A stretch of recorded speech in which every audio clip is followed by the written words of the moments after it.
All the deals that I've lost on the enterprise side is because I wasn't talking to the right people. What were some of the leadership lessons that you learned along the way? The alignment on the leadership team is like the most important thing. Everything dominoes from there. How did you go about building that enterprise motion, and what were some of the challenges you faced early on? I think that one of the big challenges we had was not understanding the DNA and risk profile of a enterprise organization versus a small business. Maybe from CareerBuilder to Upwork, how much due diligence are you doing on these next opportunities? None of them were like flash in the pan decisions. Some of them were years in the making. But it was constantly like external networking. And not only do you need it in your current role, that outside in thinking, but opportunities present themselves. I think the more active you are externally too.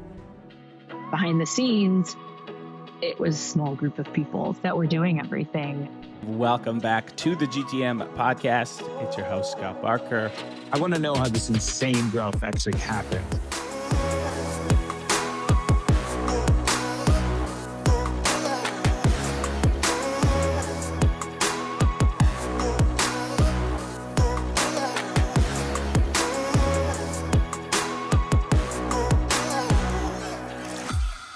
This episode is brought to you by Demandbase. Demandbase helps B2B companies hit their revenue goals using fewer resources by using the power of AI to identify and engage the accounts and buying groups most likely to purchase. Their account-based technology unites sales and marketing teams around insights that you can understand and facilitates quick actions across systems and channels to deliver big wins. It's flexible, scalable ABM built for you. Hello and welcome back to the GTM podcast. You've got Scott Barker. Thank you as always for hanging out with us for the next 45 minutes or so. We're going to do our best to leave you with some strategies, tactics, and stories of how you can level up your go-to-market at your tech company. Got a fantastic guest. Really excited for this one. I'm joined by Eric Gilpin. Eric, what's up, man? Welcome. Hey, Scott. How are you? Good to be here. Doing well, man. Doing well. It's been maybe the busiest time for the fund since starting this, but in all the right ways. So a lot of exciting things happening.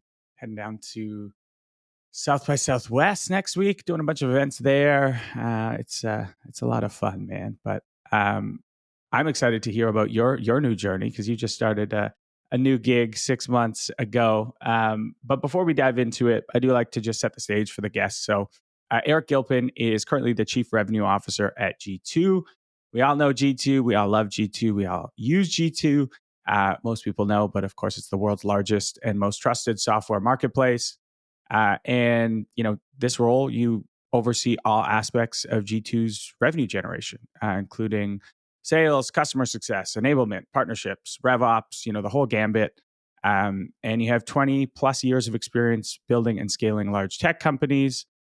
Before G2, you were at Upwork, where you oversaw a global team of, it was like 400 plus, which is insane, and helped lead that company to a successful IPO in 2018, which is many folks' dream, I think, that listen to this podcast, is to be part of that journey. And then before that, you actually spent 15 years, which is like 100 in SaaS years at CareerBuilder. So it's been a hell of a run for you. And you also are an LP of GTM Fund. So we appreciate that and been an incredible member and sit on a few boards, notably at Sales Assembly. But man, 15 years at CareerBuilder, 7 years at Upwork. Those are incredible runs and they're very rare. Sales leaders don't usually last that long. What do you attribute those lengthy tenures to? How'd you keep your job? I want to say I read that average CRO, CMO tenure in like startups like less than 2 years at this point. So it's definitely high casualty jobs, if you will. The one thing I'll say too, Scott, and just would echo the success at the GTM Fund. It's been amazing just being in the community, but also even in like the Slack channels, like.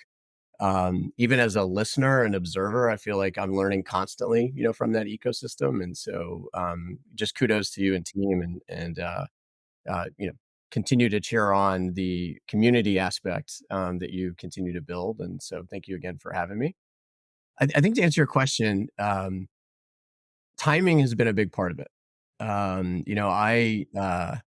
One of the early founders and CEOs of Headhunter.net, which was acquired by CareerBuilder, he had this saying. His name was Bob Montgomery. He said, "Eric, you're going to get where you're going, whether you know it or not."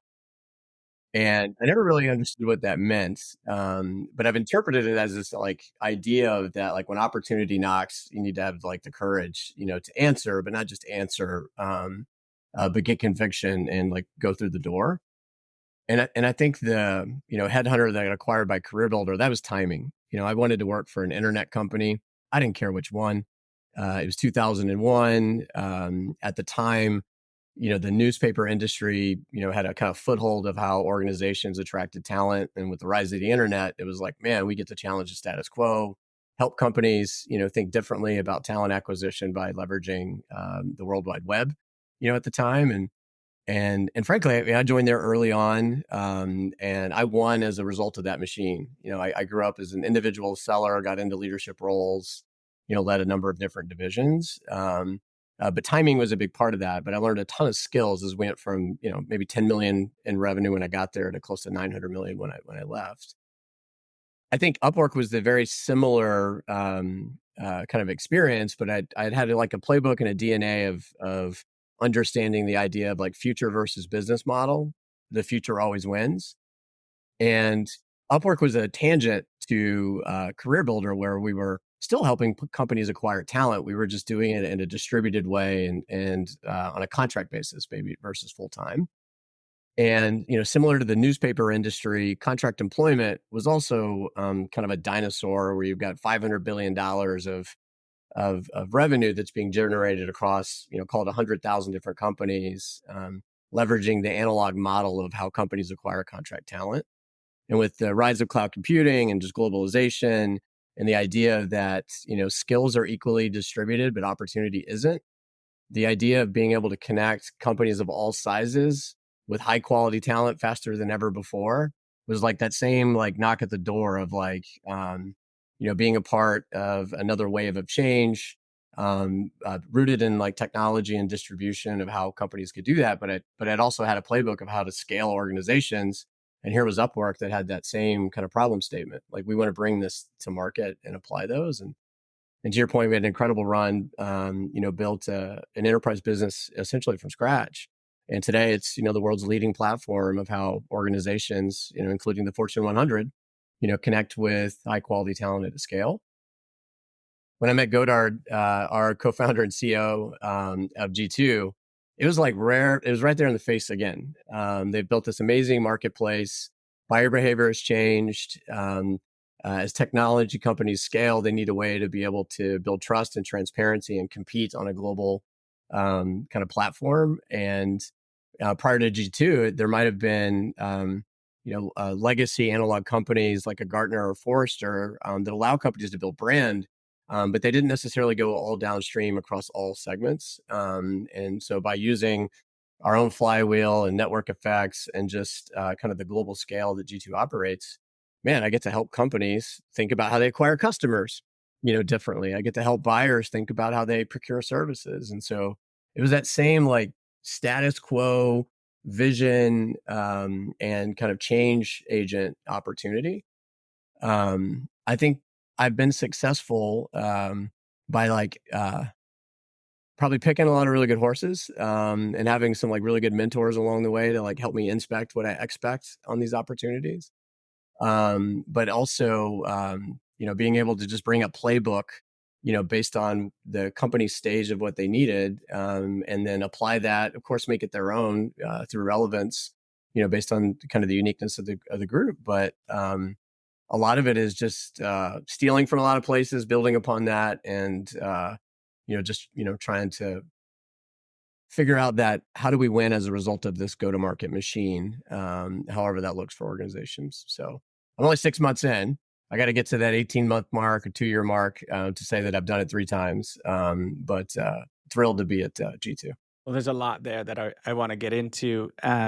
But certainly one of the kind of attributes that a lot of incredible revenue operators that I get to be friends with and I get to interview is their ability to pick great companies. And you said, that when opportunity knocks, you have to have the courage to go after that and kind of go all in. But there's also this kind of shiny object syndrome that a lot of people can fall into, right? Where you're like, if you've done well in your career, a lot of opportunities get presented to you.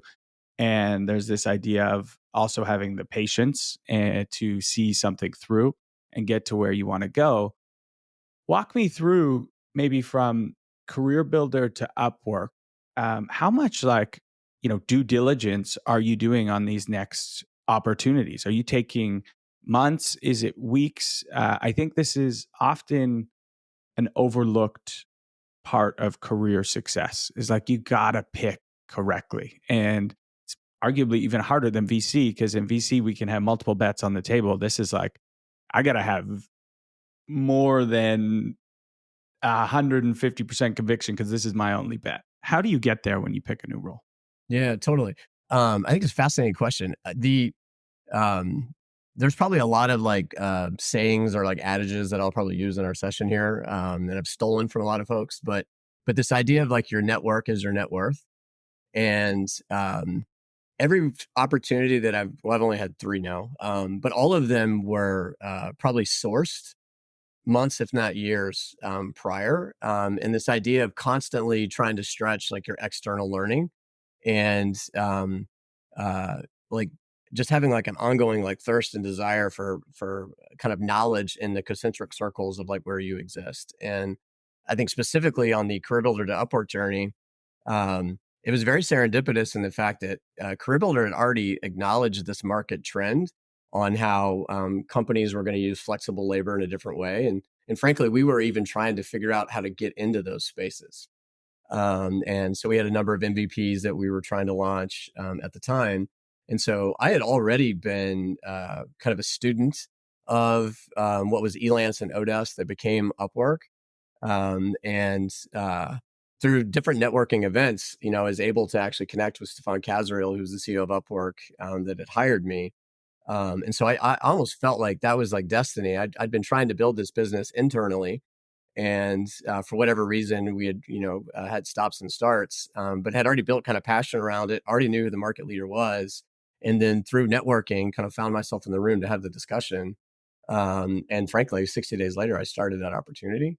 And so I think my journey to G2, same way. Like I live in Chicago. G2 is headquartered here in Chicago. Like if you're in tech, G2. And so we've been following this story for a number of years. And I knew a number of the leadership team, the board members, team members that were there. And none of them were like flash in the pan decisions. Some of them were years in the making. But it was constantly like external networking. And not only do you need it in your current role, like that outside in thinking, but opportunities present themselves. I think the more active you are externally too. There's nothing like that feeling of like role market fit. It's almost like it's very similar to like product market fit. And we all try and codify and explain of how we get there, but you feel it. You feel the market pull. You feel the role fit. It just feels like almost such a natural progression. So that's awesome. What were, I guess, the diving right into? So now you leave Career Builder, big 15-year run. You go to Upwork. They're having success, but they haven't cracked this like enterprise customer yet. And now I think a lot of us take for granted that everyone use, contract work, big companies, small companies, just makes sense, cheaper labor overseas. But that wasn't always the case, far from the case, when you started at Upwork. Um, how did you go about building that enterprise motion? And what were some of the challenges you faced early on? Yeah, no, great question. And I think the same challenges probably existed at CareerBuilder and they exist at G2 just in different forms, but similar stories. And it's always the, kind of challenging the status quo and linking the old to the new. To your point, like organizations have used contractors forever. But large companies build a lot of infrastructure and I would say systems and let's just call it red tape of how to like keep people out of an organization. And all of a sudden, our pitch prior to COVID was like, talent's equally distributed around the world. They're at home, they're high professional, they're high demand. And I think if we're talking to Procter and Gamble, what they might hear is like, yeah, no, that's people at home in their underwear stealing my trade secrets. Like, I don't, we don't want access, to that talent. COVID was clearly, I think, an accelerant in challenging, kind of that narrative. But we were successful even prior to that. And I think that one of the big challenges we had was not understanding the DNA and risk profile of a enterprise organization versus a small business. And like better, cheaper, faster, like early on, you think everyone would buy that. But if you think about the things around not just risk mitigation, but compliance and GDPR and PI and all these things, I think we underestimated the lift of what it would require to be badged, certified as a trusted partner. And so we had to do a lot of the work. And it wasn't just the go-to-market team; it was product, it was research, it was marketing to really understand that persona at the company level, as well as the executive buyers and users, within those organizations. And we had to start basically removing the parking brakes, like reducing that uncertainty tax, for these organizations to show that, no, we can do global payroll and compliance. No, we can actually handle all of the GDPR requirements that you have. Screening and vetting, they're, by using machine learning and this is even prior to AI, like we can actually provide better quality candidates than maybe human assisted search, as a part of that. But we had to do a ton of work and a ton of, I would say, like product market fit calls like early on to understand deeply what those gaps were, because, we could have the best go-to-market team in the world. If we can't meet these requirements as an organization, we're kind of dead in the water.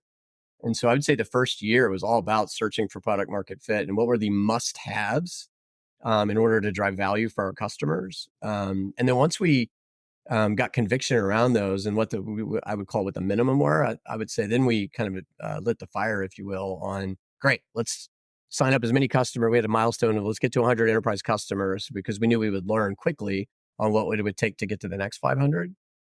And very, I would say, systematic and all company approach. Like an enterprise strategy is not a sales strategy. It is a company strategy. And we had to remove all daylight and lock arms between product marketing, engineering, sales, back office, all of those things to win in that space. And I think we underestimated the lift kind of early on. For us, the unit economics made a ton of sense. Like an average enterprise customer on Upwork spends $1 million. An average self-service customer spends $5,000. And so the trajectory was there. We just had to unlock the front door to be able to have those conversations. Mm-hmm.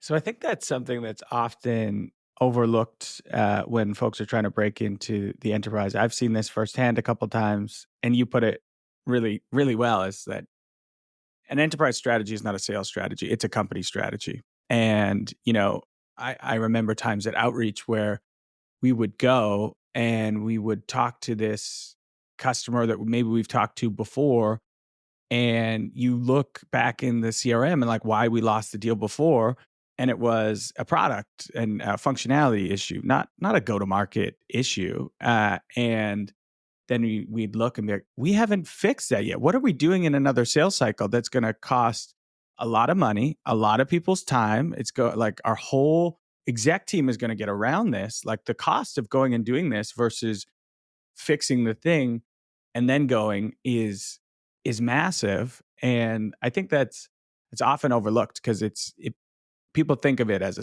sales strategy, and you've got that big number, you like that shiny logo, and then the other piece, the other cost of that is you only get so many chances to sell into these large companies. You don't necessarily get blacklisted, but hey, we reviewed you 12 months ago. We reviewed you 18 months ago. Why are we going to do that again? It takes time from our team as well.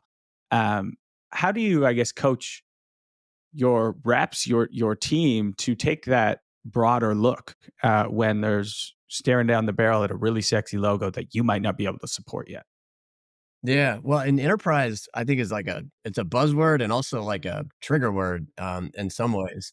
It's an enterprise means different things to every organization, as well. I have always subscribed, like we learned early on back at CareerBuilder, that anything that we build, if it's not relevant to 80% of all the customers that we either serve or want to serve in the future, we can't do it.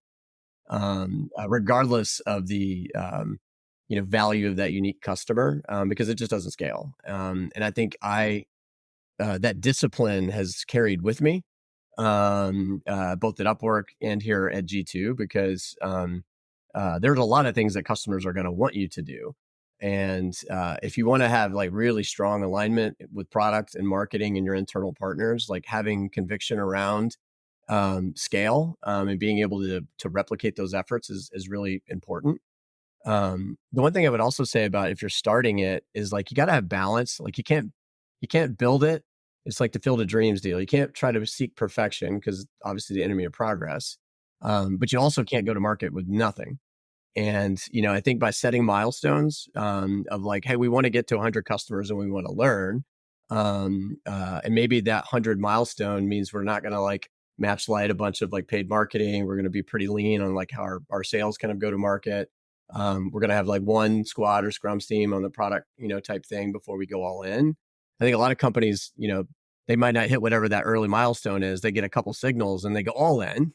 And then they have a ton of painful conversations 12 months later, because they missed like one of those must-haves, that was required to end in whatever they think enterprise, kind of is.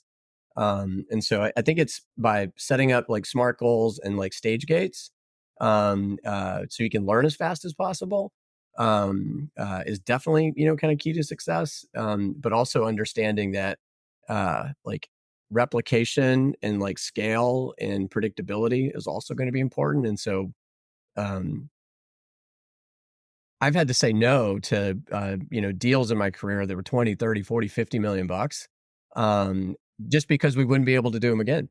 And it would derail all of our internal resources. And so it would take all eyes off the mothership, if you will. And distractions like kill businesses. Those were probably some sleepless nights when you're trying to figure out how do we make this 20, 30, $40 billion deal work? And then you finally reach the conclusion of like, sometimes it does not work and you're going to make undue sacrifices to get there. And even worse than that is if you don't make that hard decision early and then you onboard them, you go through the whole thing, you resource them, and then they churn off in, 6 months time or a year's time. And you got to go explain that to the board and all the sunken cost in Well, that. it's not even the sunk cost of the go-to-market team. It's the sunk cost of the whole company. Those deals, and I'll give you an example of a transformative one where we did it, and we needed to because it was an 80% play. But before I get into that, like it's not just the revenue engine that fails. It's like all of the product, and engineering resources that went into it, all of the internal distractions. Like if you're good at prioritization, that means you also put other things on hold, to pursue that opportunity at the same time. And so there's a ton of risk associated with those big swings. As I mentioned before, like there was an example of CareerBuilder where we actually had one of those opportunities where I would say on the surface, everybody was like the chief no officer, like we're not doing it. And I remember partnering with our CEO, Matt Ferguson at the time, and basically getting permission to like, let's just like go understand a little more of like what the customer wants.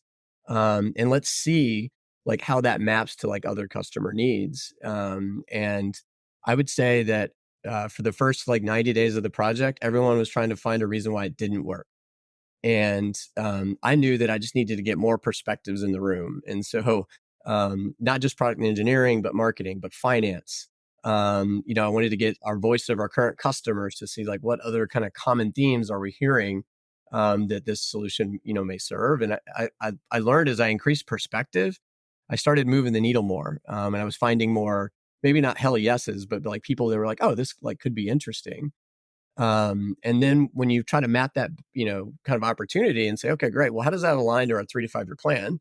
How does it align to our M&A strategy? We probably have a lot of horizon and concentric circles that maybe this is an opportunity to accelerate some of those things. And it took a long time, I would say, to get alignment internally. But once we did, and we saw like the replication effect, kind of that, it was one of those deals. It was a $13 million deal that I spun off $100 million in additional sales in the next 2 years. But we wouldn't have gotten there if we wouldn't have like one, like seeked additional perspectives constantly, mapped it to like, current customer pain in other areas and to the future roadmap. And so the big swings can work if you do the due diligence, on them and making sure you're all going together. And so and we had this saying, like, if it's not a hell yes, it's a hell no. Like there's no middleware in this decision. Let's go deeper on that deal. $13 million deal. It spits off another 100 million. Originally, everyone's saying, hell no. I'm curious, did what they thought that they wanted in terms of product feature functionality end up being what you delivered? Or was it through kind of your deep discovery and analysis that you were able to maybe coach and shift what they thought they wanted into something that more aligned with your business goals as well? Yeah, totally. And I think this is true um, uh, in any large deal. I think what buyers want is an outcome. And I think they get married to the how way too early. And some of that is because there's, competitive forces that are already being very prescriptive in it. But at the end of the day, like I'm trying to deliver X.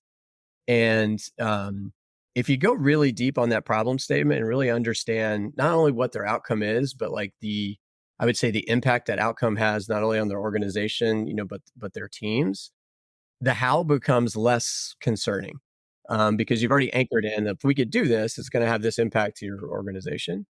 And so I think once you kind of get to alignment there, that we're aligned on kind of the same goals and the impact, um, you can massage and like better partner exactly how you deliver that, which helps remove a lot of the custom work that is the weight in those deals kind of internally, and focus on like, well, it's probably more configurable to the the 80% thing. Like the 20% may be unique to you, but the 80% is configurable, pulling things that we may already have assets off the shelf and tying them together. But you wouldn't get there unless you spent a lot of time on understanding what that outcome was, because then you can be prescriptive of like, okay, well, there might be a different way to get there. I feel like anytime someone comes in with exactly how they want it to work and exactly, the permissions and viewership, or exactly how they want it to integrate, I like get scared of those deals because they're more married to the how versus the why and the what. And so I think you can only get there by like the right level in an organization. Like the $13 million deal is like CEO and CEO staff conversation, both internally for us as well as for the customer. Because executives don't buy the how, they buy the why and the what. How did you, in that deal, there's a few things, is how did you get their team to buy in? Because this takes a lot of time to uncover the how and other possible solutions. And I'm sure it was a competitive deal. There was probably competitors around the table that were like, yep, we'll do that thing. And then they're going to go and try and figure it out. How did you, I guess, earn the right for them to be like, okay, let's spend time with Eric.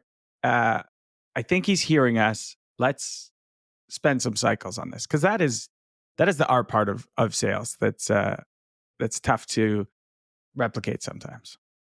Yeah. Well, I think it's important, Scott, to know it was a multi-year journey. Like you don't go from 0 to 13 million.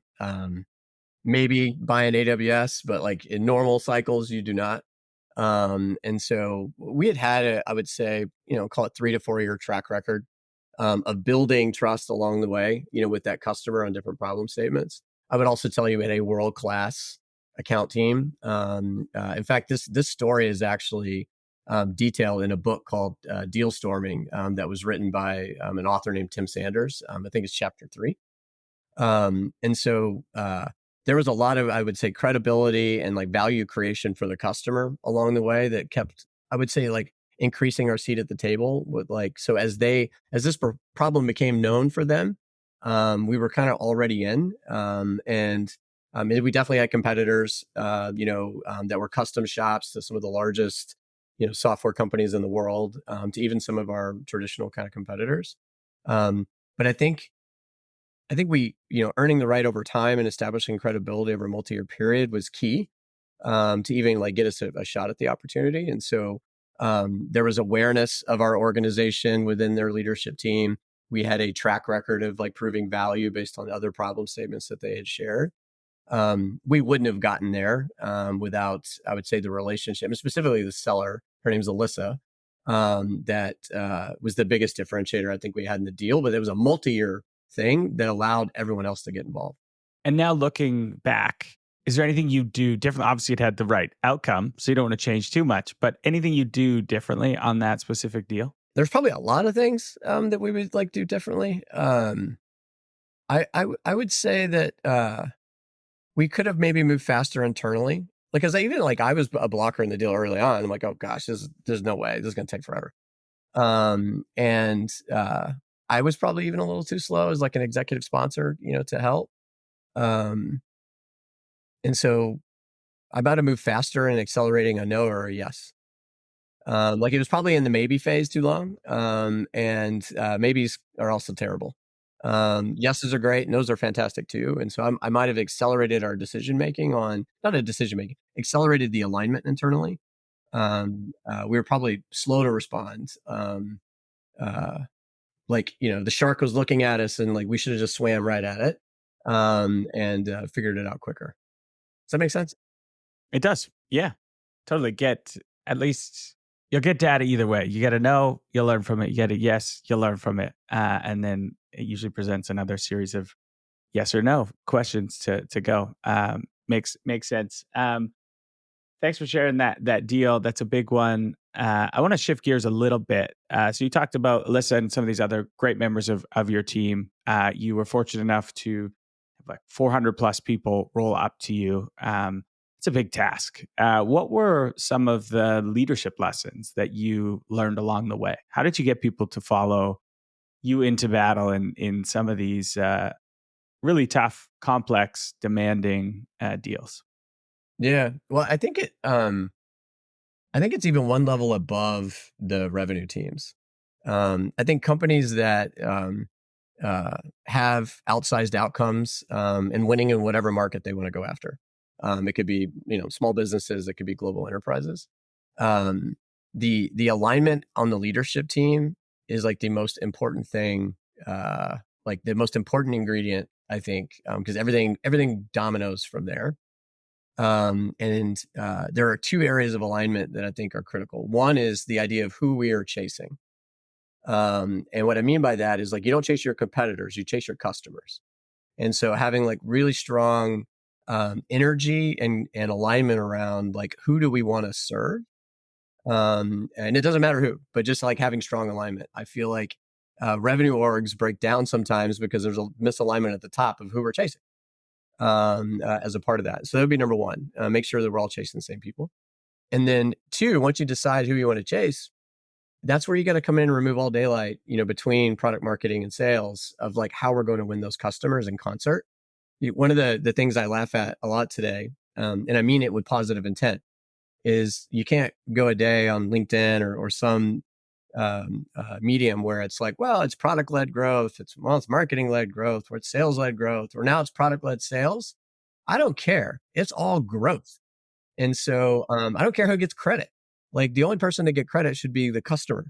And so how do we work in concert across all of those teams to provide as much value in an efficient way, kind of possible to the customer? If there's not alignment of who we're chasing, and then you don't have alignment of how product and marketing and sales are going to work together to create value for that customer, it doesn't matter what you do in the revenue team. Like you're never going to meet your potential because you're misaligned up top. That's a good point. Everyone seems to be trying to oversimplify their motion and tie themselves to one for some reason. Oh, we're a product-led growth company, or we're this, we're that. As your journeys, like G2, CareerBuilder, you had multiple motions running, right? You have multiple, uh, SMB, mid-market, enterprise teams, and then you have these all types of different motions. How did you make sure they were all in concert with each other? Yeah, so I would tell you, we're actually in this journey right now with G2, where we service customers from small software company, you and I, all the way to Microsoft or Salesforce, for example.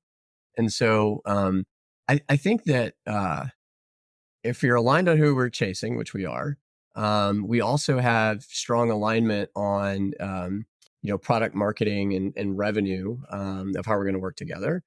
But we also know that like the packaging and delivery model for all of those segments can't be the same. And I think that's from a corporate strategy standpoint, that's like the last mile of getting to like a really good long range plan. And so if you know everyone who you're chasing, you have like alignment across the team of how you're going to serve those customers. But then you're also understanding the product nuances or service nuances of those segments. You don't kind of get above your skis. I think a lot of companies do where, hey, we started enterprise and we want to go downstream, but let's treat small businesses just like we did enterprises, non-starter. Or we're a small business organization and we want to go upstream and we want to treat customers like the same way, non-starter. And so like having the discipline to say, we're going to treat our small business customers this way, our mid-market customers this way, our global enterprise customers this way. And it might look different. We might package and monetize, differently. That's like really hard work, but it's an unlock. A lot of times it wasn't a product market fit issue. It was, more of like understanding the nuances, and like packaging and configuring what you needed, for that specific market. You might have had it, you just didn't actually specialize the pieces for it. Great advice. I want to quickly go to a listener question, and we've kind of been talking about this for most of the episode, but would love to get your take and anything else you'd like to highlight. But the question is, we keep spending cycles on large enterprise customers and then losing those deals at the 1 yard line. Heartbreaking. It's costing us a lot of time and money.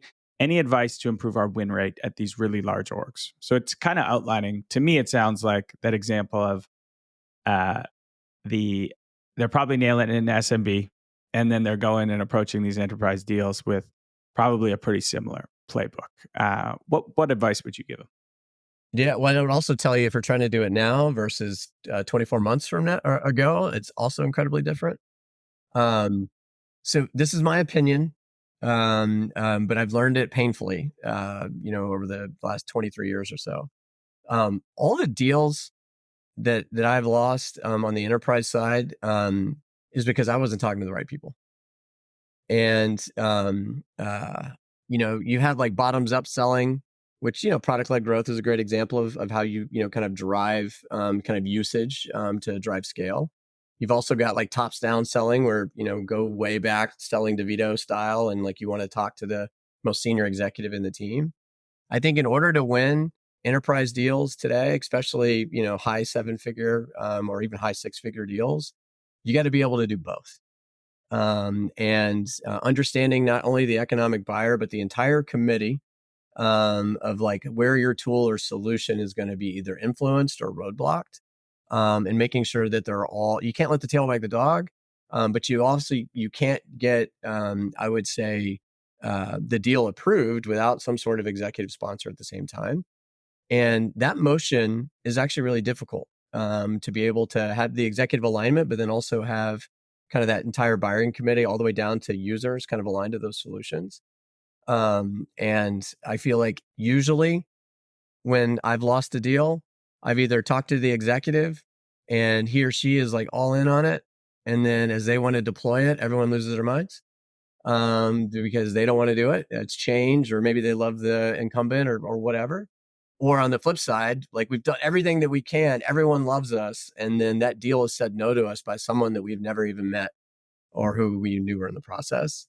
And so there's great like tools out there, like MedPick is a great, kind of opportunity qualifier kind of type things. But, 2 years ago, you didn't have to worry about that. All the fish were jumping in the boat. And today, like if you didn't have like strong qualification criteria in your deals, you're exposed. And I think everyone is seeing that. Like churn isn't happening because you have a bad product. Like churn is happening because the CMO said, "Hey, I got to cut my budget by 500 grand. I don't know any of these people. I've never met with them. So I'm just going to start cutting." Like a lot of the, I would say not even old school, call it the 2000 like modern selling strategy. It could be Challenger, it could be Force Management, it could be Sandler. I don't care. We kind of like went out the window with those things the last 35 years. And I think in order to be successful, In enterprise, you're going to have to bring that methodology back. Do you have a preferred methodology? Or are you agnostic? I've ran them all. Like I grew up Sandler trains. I still do upfront contracting and earn the rights on every meeting I run. We kind of built our own at CareerBuilder, stealing from like Miller Hyman solution selling back in the day. Upwork was a MedPick force management shop. G2, we're actually trying to navigate on like which one that we want to. We have a number of kind of different motions we want to cement on. I'm not married to which one, but I'm married to a process. Yeah, more about selecting the process that most closely aligns with how your team sells and your buyer wants to buy. Challenger is a great one. I've never actually deployed it, but I've always been in these like status quo market challenging situations, and like I think that methodology. There's a bunch. Like I said, I don't care which one. Just let's have one, and let's execute. It's certainly not as common as it used to be. I think it's coming back, but yeah, it's even if for nothing else, then like you can triangulate what excellence looks like, and then you can coach against it and like see where things went wrong. It's a huge part. All right, my man. Last two questions. I keep these intentionally vague, so you can take them whichever way you want. You can highlight something we already talked about, or something completely net new. There's a lot of bad advice out there, and the question is, what is one widely held belief that revenue leaders believe to be true that you think is bullshit or no longer serving us?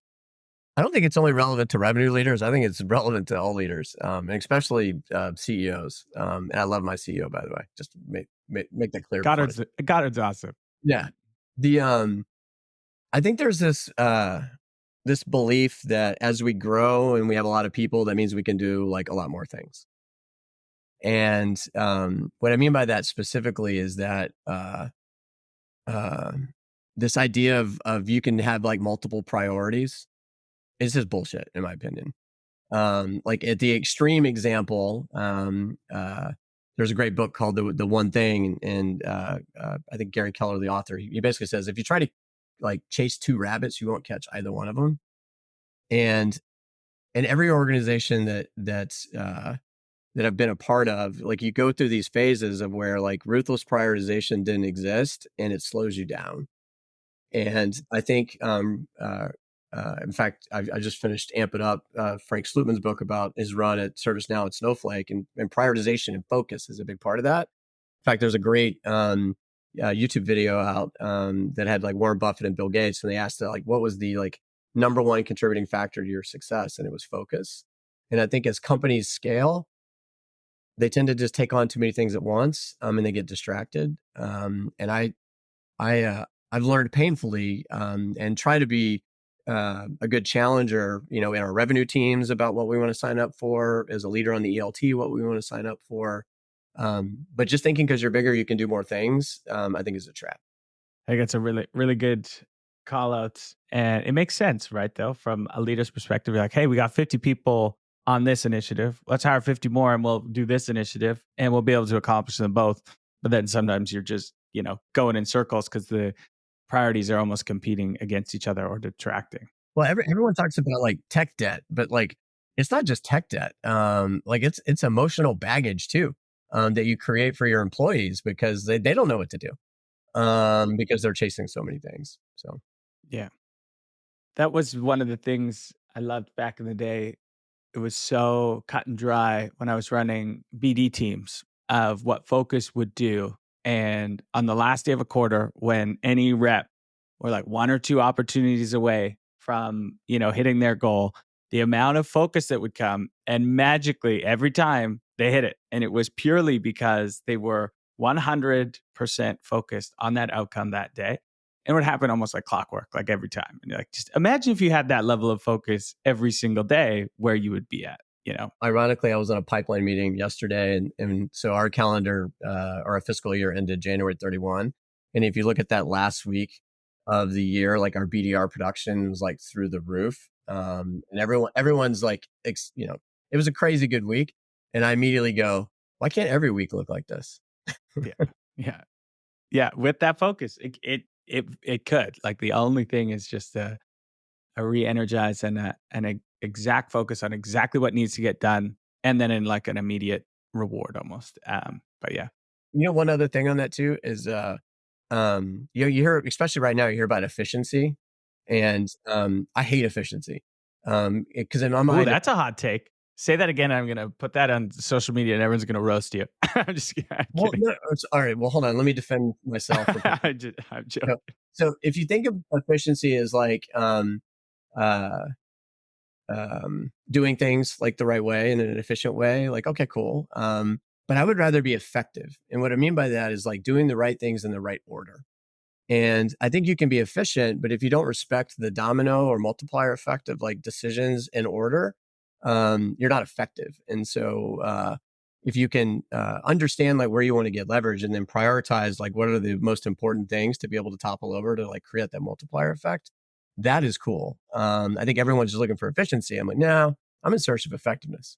I like that. I like that. Yeah, because if you're focused on efficiency, you're making like each step more efficient, and that's great. Or you could go for effectiveness and like maybe I don't need these 4 steps, and I just do this thing really fucking good, and that will get me the desired outcome. I like it. Um, all right. Final question.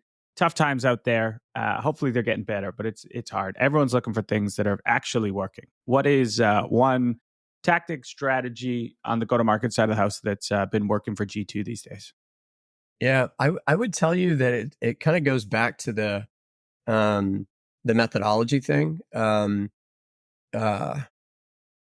like I think executives, and I don't mean like VP level. I'm thinking like C level engagement is an opportunity right now. Now we can't do that in the way that we've been doing it the last 4 to 5 years. You've got to be able to cut through the noise, because every company's challenged with churn and everyone's not growing as fast as they would like, which means that every competitor is trying to outcompete you, on everything.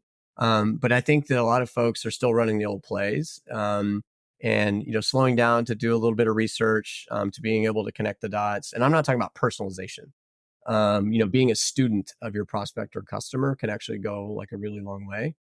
And so we sell into the marketing persona at G2, and a lot of our customers are a director of demand gen or a director of customer advocacy, and we've been up leveling everything that we do to the CMO CRO conversation, and we found it's impactful for 2 things. One, they're all riddled with the same challenges we are. Everyone's trying to grow faster. Everyone's trying to be more efficient. Everyone's trying to reduce churn, at the same time. And if we can link our solution to those higher order problems, no one cares about the product or feature. I just, like, as I mentioned before, they want that outcome.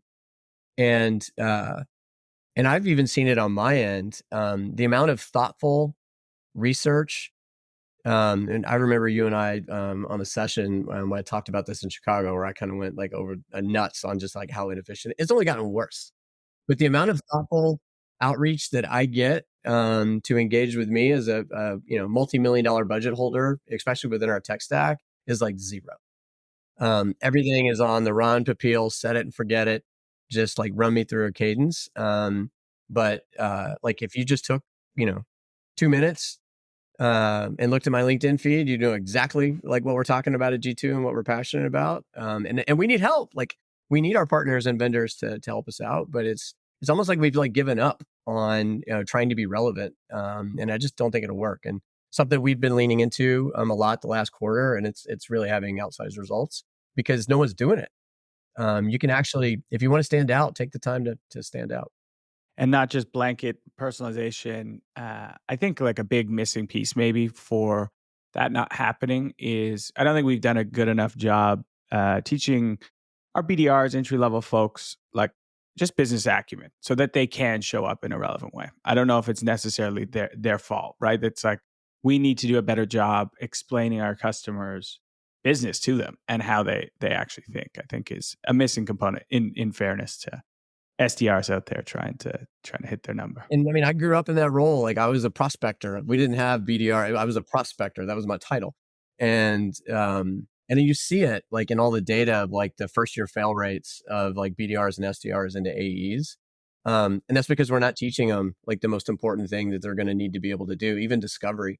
The amount of, meetings or opportunities created that are over email, that are demo requests, that are like quick responses that go to an AE. And all of a sudden, We put a highly effective BDR in a role that never has had to do discovery, never had to do research, never had to connect the dots, and they fail. That's on us. That's our fault as a result. So we need to protect that. Totally. Agree. Well, Eric, thank you, brother. That was super fun. Appreciate you breaking down the deal, and always learn a ton from you. Thanks for being such an active member of the community, and excited to see you continue to grow G2. Huge fan of yours, huge fan of the whole G2 team. But thanks again, man. Yeah, no, happy to be here. Good to see you, Scott. Beautiful. And thank you to our listeners. I always say it, but listening's one thing, actually executing something totally different. So hopefully you take some of these lessons, strategies, stories, implement them at your organization, and go out there and crush it. We'll see you next week.